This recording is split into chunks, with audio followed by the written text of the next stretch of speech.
नमस्कार, मैं बोल कुछ ताज़ा खबरें देखने के लिए UBN 08 से आरिफ खान की रिपोर्ट भोपाल से। भानपुर के चंदन नगर में 30 वर्षों से खाली पड़े रास्ते पर बलपूर्वक कब्जे की कोशिश। भोपाल भानपुर क्षेत्र के चंदन नगर में बनी कॉलोनियों में से कुछ रजिस्टर्ड है तो कुछ नोटरी वाले मकान हैं। इस क्षेत्र में 11,000 kV का एक टावर लगा हुआ जिसके सामने से लगभग 20 फीट चौड़ा रास्ता छोड़ा गया है। रहवासियों के मुताबिक ये रास्ता पिछले 35 वर्षों से इसी तरह खाली पड़ा है। 12 मई की शाम के समय मोहल्ले से बाहर के कुछ असामाजिक तत्व कॉलोनी में आए और खाली पड़े रास्ते पर अतिक्रमण करने की कोशिश की।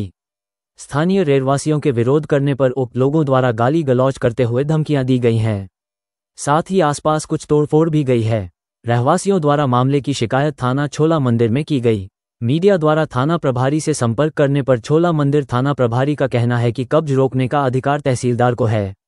उन्होंने आश्वासन दिया कि शाम को जांच कर दहशत फैलाने वाले आरोपियों के खिलाफ उचित कार्रवाई की जाएगी।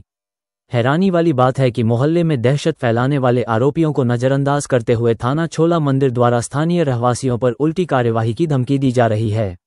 वहीं क्षेत्रीय पार्षद राजू राठौर ने स्पष्ट किया कि उनके क्षेत्र में इस तरह का कोई अवैध कब्जा नहीं करने दिया जाएगा।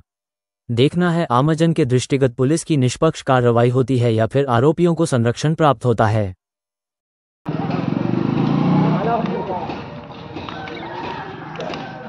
मैं भी जी बोलिए। मेरा नाम अरमान अली है। पिछले 36 सालों से मैं यहाँ का निवासी हूँ। मेरा एक मकान बड़ी मस्जिद के पास है और एक मकान गली के अंदर है। ये हम लोगों ने यहाँ प्लाट लिए थे, मकान लिए थे, ये रोड देख के लिए थे और बाकायदा इस पर रोड सीमेंटेड रोड बना हुआ है। यहाँ से वहाँ तक 80 फीट रोड तक मंडी तक पूरा सीधा रोड है। अब यहाँ से आगे के रोड तो पक्के बन चुके हैं, यहाँ किसी कारणवश रोड बने नहीं है। अब इस साल पार्षद जी का कहना है कि मैं यहाँ के रोडों का काम लगाऊँ। हर गली में रोड नहीं बने। यहाँ बारिश का पानी इकट्ठा होता है तो जिससे यहाँ पानी भर जाता है। अब ये जब खाली पड़ा हुआ था तो कई लोगों की इस पर निगाहें खराब थी और अब वो बहुत सारे लोग इकट्ठे होकर दादागिरी करने आ रहे हैं। कल तो डंडे मंडे लेके लठबाजी करके लेके आ गए और यहाँ के लोगों को बहुत बुरी तरह धमकाया। दिन में भी आ गए थे और रात में भी वो आ गए। जबकि मैं खुद यहाँ का 35 साल पुराना निवासी हूँ। यहाँ रोड है ही नहीं। सबके नक्शों में यहाँ ये रोड बना हुआ प्लाट नहीं है, सबके नक्शों में ये रोड बना हुआ 30 फीट का रोड है और उसके आजू बाजू ये 11,000 kV की लाइन है। इसके नीचे तो पहली बात प्लाट होता ही नहीं। अगर होता तो कालू नाजर यहाँ पहले प्लाट कट चुका होता। ये जगह सरकारी होती है तो वो सरकारी जगह पर कब्जा करके इसको अवैध तरीके से कुछ बनाना चाह रहा है। बनाओ पाई एक आप भी बना लो। ये हमारे साथ मौजूद है हाफिज इस्माइल साहब जो इसी क्षेत्र के प्रति इस कब्जा किए जा रहे प्लाट के लिए आवाज़ उठाई है और इसका एक आवेदन भी थाने में दिया गया। सब क्या कहना है इस प्लाट के बारे में? पहली चीज़ तो है कि ये कॉलोनी जो है बड़ी अच्छी कॉलोनी है, साफ़ सुथरी कॉलोनी है। चंदन नगर इसको कहते हैं, भानपुर के अंदर है और इस कॉलोनी के अंदर ऐसे काम कभी होते नहीं थे।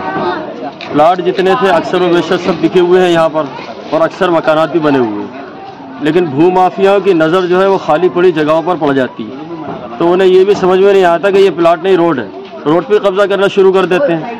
अब ये हाई टेंशन ऊपर है, हाई टेंशन के नीचे पहली चीज़ तो कहीं रहवासी रहते ही नहीं है और कोई कॉलोनी भी नहीं कटती, कोई प्लाट भी नहीं बनता उसके नीचे।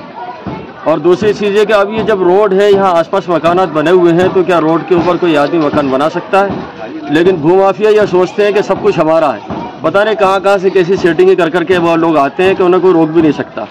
पुलिस को भी आवेदन दिया हुआ है, दूसरी जगहों पर आवेदन किया हुआ है। अब उसके बावजूद यहाँ आते हैं, मोहल्ले के अंदर गरीब लोग रहते हैं, उनको गाली गलौज करके चले गए, बदतमीजी करी उनके साथ में और उनको धमकी भी दी। पुलिस को आपने आवेदन दिया तो उनने अभी कोई कार्रवाई करी? पुलिस की तरफ से अभी तक के तो कोई कार्रवाई नहीं हुई, आगे की मालूम नहीं। लेकिन फिलहाल तौर पर जो है वो यहाँ के लोग ही जो है डरे हुए हैं और इतना डरे हुए हैं कि उनको धमकी दी गई कि अगर तुम लोग काम रोकते हो तो हम तुम्हारा फला ये वो कट्टा लेंगे। तो मैं ये कहना चाहूँगा कि शासन प्रशासन इसके ऊपर खुद भी एक्शन ले सकता है ऐसे मामलात के ऊपर और आरआई पटवारी भी इसके ऊपर एक्शन लेके जो अपनी रिपोर्ट पेश कर सकते हैं। इसके ऊपर तुरंत कार्रवाई होना चाहिए और ऐसे भूमाफियाओं पर उनके ऊपर भी कार्रवाई होना चाहिए, उन्हें गिरफ्तार करके जेल में डाल देना चाहिए ताकि आइंदा के लिए वो सबके लिए सबक बन जाए।